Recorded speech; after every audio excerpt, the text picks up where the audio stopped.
Assalamualaikum warahmatullahi wabarakatuh. Selamat pagi Bu Titin, perkenalkan saya Esther Octavia dengan NPM 22068108030 ingin mempresentasikan hasil proyek saya mengenai perbandingan metode MANOVA dengan uji hoteling T kuadrat dalam analisis gaya hidup terhadap body mass index atau BMI, kadar gula darah, kolesterol total, dan detak jantung pada masyarakat Meksiko. Pertama-tama latar belakang. Dalam era kesehatan modern, analisis yang mengkaji dampak gaya hidup terhadap kesehatan menjadi sangat penting, khususnya membandingkan efek dari pola hidup sehat dan kurang sehat terhadap indikator kesehatan utama seperti body mass index atau BMI, kadar gula darah, kolesterol total, dan detak jantung memberikan wawasan yang berharga untuk kesehatan dan pencegahan penyakit. Studi yang dilakukan oleh WHO mengenai Global Aging and Adult Health di Meksiko pada tahun 2014 memberikan wawasan yang berharga tentang kondisi kesehatan orang dewasa, terutama dalam konteks penyakit tidak menular.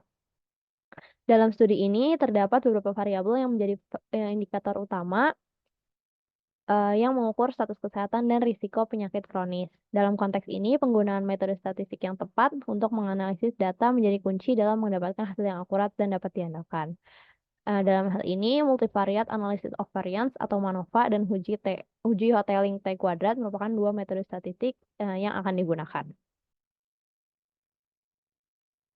Berdasarkan permasalahan yang telah dipaparkan sebelumnya, maka tujuan dari analisis ini adalah pertama, untuk mengetahui hasil penerapan MANOVA dan uji hoteling T kuadrat untuk membandingkan dampak dua gaya hidup, yaitu gaya hidup sehat dan kurang sehat terhadap body mass index, blood glucose levels atau kadar gula darah, total kolesterol, dan heart attack atau detak jantung pada masyarakat Meksiko.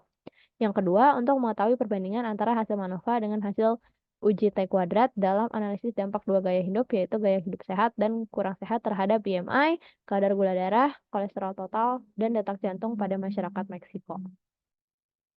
Selanjutnya, masuk ke metodologi. Di sini data yang digunakan merupakan data sekunder dari survei yang dilakukan oleh WHO pada tahun 2014 di Meksiko dengan judul Study on Global Aging and Adult Health Wave 2.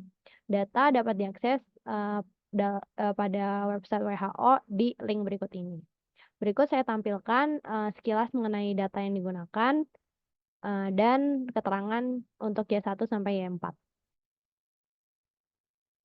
Selanjutnya masuk ke hasil dan pembahasan. Di sini saya melakukan pertama-tama saya melakukan MANOVA untuk 4 statistik uji, yaitu Wilk test, Roy test, Pillay test, and Hotelling Lowry test. Maka hasil yang dapat disimpulkan dengan taraf signifikansi 0,05 terdapat perbedaan yang signifikan pada setidaknya satu variabel dependen di antara dua jenis perlakuan atau treatment. Selanjutnya, karena hasil MANOVA sebelumnya menunjukkan bahwa terdapat perbedaan yang signifikan, maka saya melakukan ANOVA untuk setiap variabel dependen. Di sini hasilnya menunjukkan bahwa keempat variabel dependen yang digunakan memiliki perbedaan yang signifikan. Selanjutnya, saya melakukan uji hoteling T kuadrat. Di sini dengan menggunakan uji hoteling T kuadrat dengan taraf signifikansi 0,05 dapat disimpulkan bahwa terdapat perbedaan yang signifikan pada setidaknya satu variabel dependen di antara dua jenis perlakuan atau treatment. Selanjutnya, karena sebelumnya pada uji hoteling T kuadrat menghasilkan terdapat perbedaan yang signifikan, maka saya melakukan uji T atau uji univariat pada tiap variabel dependen. Diperoleh dengan taraf signifikansi 0,05 menghasilkan bahwa keempat variabel dependen yang digunakan memiliki perbedaan yang signifikan. Selanjutnya, saya melakukan uji asumsi klasik. Di sini ada 5 asumsi. Yang pertama, asumsi normalitas multivariat. Di sini saya menggunakan uji Hans-Ziegler sama Anderson-Darling untuk univariatnya. Lalu untuk asumsi homogenitas matriks kovarian, saya menggunakan uji box M. Dapat dilihat bahwa tidak ada pelanggaran untuk kedua asumsi ini.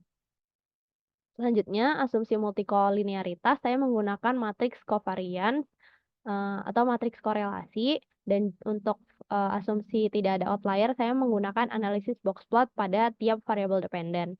Dapat dilihat bahwa tidak ada pelanggaran untuk kedua asumsi ini juga.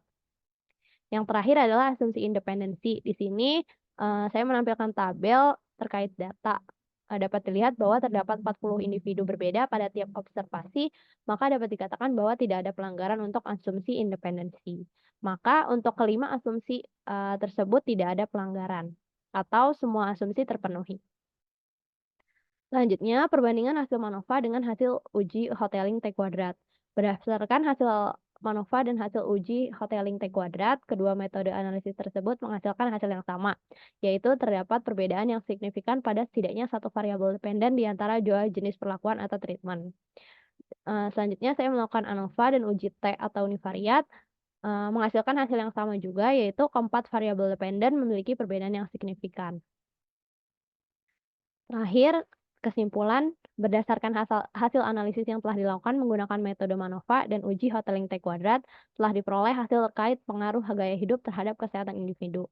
Analisis ini menunjukkan bahwa terdapat perbedaan signifikan antara gaya hidup sehat dan kurang sehat dalam mempengaruhi beberapa indikator kesehatan utama pada masyarakat Meksiko. Indikator-indikator tersebut meliputi body mass index atau BMI, kadar gula darah, kolesterol total, dan detak jantung. Hal ini menunjukkan pentingnya penerapan gaya hidup sehat untuk memelihara dan meningkatkan kualitas kesehatan.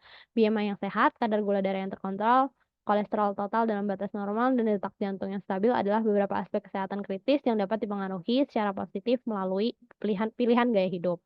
Dalam konteks masyarakat Meksiko, hasil ini memberikan wawasan berharga bagi para pembuat kebijakan, praktisi kesehatan, dan masyarakat umum tentang pentingnya edukasi gaya hidup sehat. Berikut adalah daftar pustaka yang saya gunakan. Sekian, presentasi dari saya, kurang lebihnya mohon maaf. Wassalamualaikum warahmatullahi wabarakatuh.